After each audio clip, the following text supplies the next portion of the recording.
Ito kay Boss Lassie de la Torre. Lemon, saka Boston niya. Yan. Kasabay na yun nung ano. Oo, 50 minutes niya. Aray ko po. What's up, it's your boy Kiki once again. At ngayong araw, dumayo tayo dito para sa isang espesyal na delivery dahil magdi-deliver tayo ng incubator sa isa sa mga kilalang content creator ng bansa. Walang iba kundi si Boss Udeng TV. Syempre, bago tayo makarating dito, hindi rin naging madali ang biyahe. Alam naman natin na kapag delivery, may kasamang pagod, puyat, traffic at minsan na pa nga ay mahirap na daan. Aray ko. Pero kapag alam mong may mapapasaya kang customer sa dulo ng biyahe, sulit lahat ng hirap. Nakakatuwa ring isipin na mula sa simpleng pagsisikap, unti-unti nating naabot ang iba't ibang lugar at nakikilala ang iba't ibang tao. At isa na nga rin to si Boss Udeng TV, nakikilala sa pagbibigay ng saya, inspirasyon sa kanyang mga viewers. Ayan oh, guys, ito nga pala ang kanilang mga manok dito, ang mga nokis niya dito, ang mga materials dito ay imported karamihan guys. Eto na! So guys, it's your boy Kiki once again. Grabe, may nakita ako dito kakaibang linyada talaga. Ano to? Mel Sims. Sobrang solid nito guys. Tignan niyo maigi. At eto nga guys, nakita naman natin na kung gaano kaganda ang kanyang imported line na eto. Katulad nito, isa tong Mel Sims Black na inimport pa ni Sir Udeng TV sa US. Ayan. So makita nyo pa lang yung tindig, di ba? Grabe naman yung corona. Ala talagang kakisig eh. Nakakatakot ang mukha niya at ang kanyang mga mata, 'di ba? At dito nga guys ay talaga naman hindi ko talaga tinantanan tong imported lines ng Mel Sims Black nito kasi sobrang hanga ako sa kagandahan ng kanyang mukha dahil mukha siya nakakatakot guys.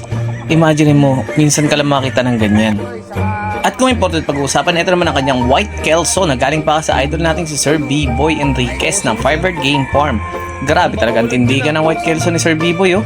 Napakaangas! Aray ko! At ito naman po, isa rin po ito sa mga na-order ni Sir Udeng. Galing naman to kay Black Lapa.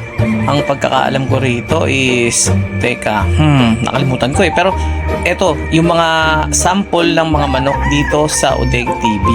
Ayan, panoorin nyo lang guys. Sobrang gaganda ng mga manok dito. At meron din siyang mga mamahalin. Shoutout mga Lodi. Ayun, no?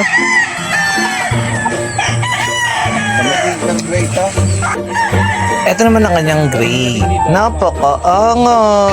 Ang ganda, oh. Aray ko. Dito sa tabi ng tipi. Tapos pag lumaki na, Yun ang shade nila. yung kinakat nila, bilog. Yun yung ano, Nagiging shading nila. magandang Dilim. tulong. Ito, malaguno. Pwede, no? Oo, sir. Ano ba to? Oo. Ang tawag na, mabitakaw. Oo, yan, madami. Lukot-lukot na yung mukha eh.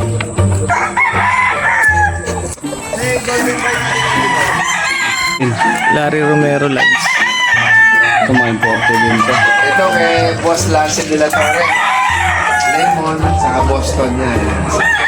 Kasabay na yun nung ano. Oo, 50 minutes niya. Aray ko po. Aray ko. Aray ko po. Ito, Possum Raptor to. Possum Tapos? Raptor. Ni Abelio line. Yung mga ano bro, yung mga pabreed mo, mga mamahalin, tapos hingin lang oh. Oo nga. Aray ko po. Ito, aray ko. Mga papalahin natin yan sa ano, kasama ng binidyo mo doon. Gilmore. Papalahin. Hindi ka kay 482. Bertsilin. Bertsilin. Bertsilin. Bertsilin. Bili ko yan. Patagdag niya. Ano naman yun? Ano? Harold Brown ba yan, sir? Ito yung kay Lance. Ito na yung ano, expensive gray. Ay, nabunod kasi 100,000. Nabunod kasi mga multot eh. Ano lang. Expensive gray. Expensive gray, 200k. 100K. Idol ko kasi yun eh.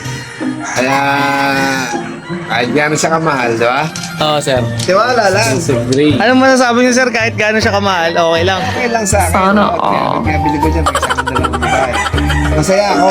Sa kapag binitiwan mo siya, binagbitaw mo siya, yung sinasabi niya isang palo, doon mo makikita sa kanya sa cutting, tapos isang palo lang. Patay talaga. Ayun, no?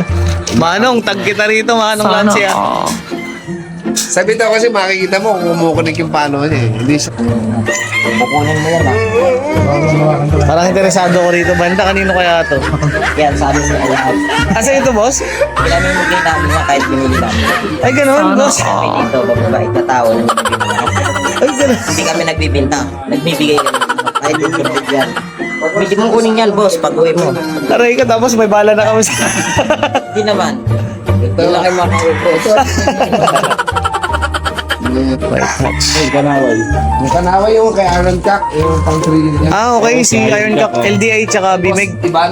Ivan, Malaki din yan pag nagano sa expo eh. malaki rin. Malaki rin boat niyan eh. Halos ano din eh. Panaway. Sa kanaway si ano, di ba? Ay, Black Lava din. 40 line. Layo na ng farm ni Black Lava. no?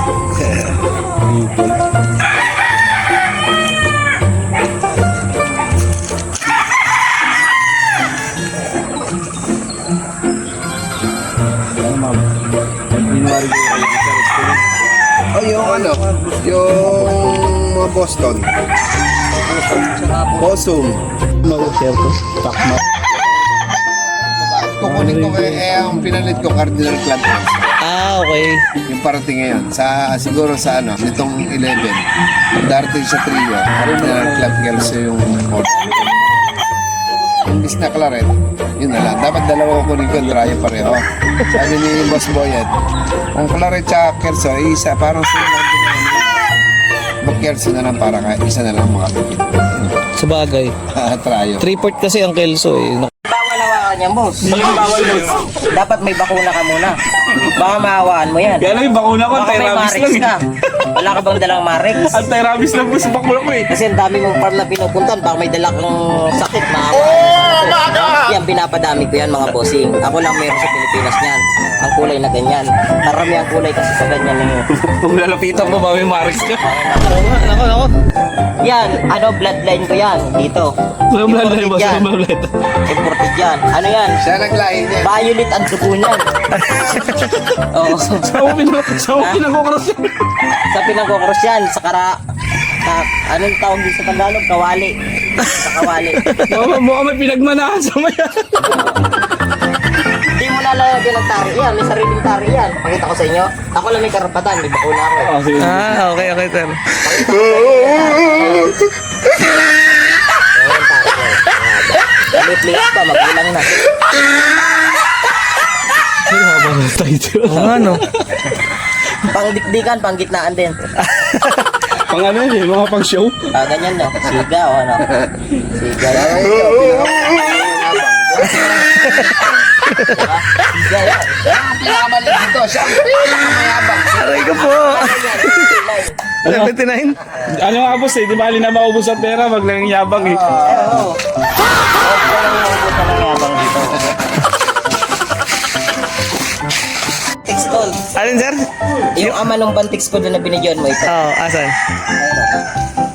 Saan, sir? Namimitas ng sili.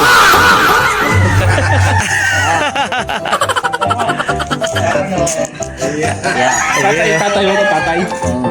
Tatay ko yan sa labas. Tatay sa labas. At ayan mga kasiway, successful lang ating delivery dito kina Boss Udeng TV at kay Sir 69. Alam niyo ba, habang pauwi ako, may naisip ako na minsan sa buhay parang incubator din tayo. Hindi porket hindi pa lumalabas ang sisiw, wala nang mangyayari. Minsan kailangan lang talaga ng tamang panahon, tamang init, at matinding pasensya. Kasi kung lahat ng pangarap instant, di sana umorder ka na lang sa online ng tagumpay, di ba? Tapos may free shipping pa, aray ko. Pero hindi ganoon ang buhay. Minsan may delay, minsan may problema, minsan may mga taong akala mo susuporta sa'yo, pero sila pa pala yung mga unang hahaha sa react. Pero okay lang yan, ha? Dahil hindi habang busy sila sa kakatawa, ikaw busy ka, gumagawa ng mga paraan para umasenso. Tandaan nyo, hindi sukatan ng tagumpay kung gaano kalaki ang sinimulan mo. Ang mahalaga ay hindi ka tumigil kahit mahirap na. Kung may motor ka nga, gamitin mo. Kung may bisikleta ka, gamitin mo ulit. Kung naglalakad ka pa lang, tuloy mo lang. Ang importante, umuusad ka. At kung feeling mo wala ka ng progress, tignan mo muna yung timbang ko. Aray ko, tignan mo muna yung buhay mo noong nakaraang taon. Siguro ako, may mga bagay na nagbago dahil hindi ako sumuko. Kaya sa lahat ng nangangarap, sa lahat ng lumalaban para sa pamilya, At sa lahat na nagsisimula pa lang, kapit lang kapatid. Dahil ang tagumpay ay hindi para sa pinakamatalino, hindi para sa pinakamayaman at kundi para sa taong ayaw sumuko. This your boy Kiki once again. Kung enjoy kayo dito sa video na ito, huwag kalimutan mag-like, comment, share at subscribe na rin. Salamat at tandaan, hindi man tayo sikat ngayon, hindi man tayo mayaman ngayon, basta tuloy-tuloy lang tayo dahil balang araw, yung mga taong nagsasabing wala kang mararating, sila yung unang magtatanong kung paano mo nagawa. Peace out sa mga kaibigan. Kita-kits sa susunod na biyahe. Bye-bye!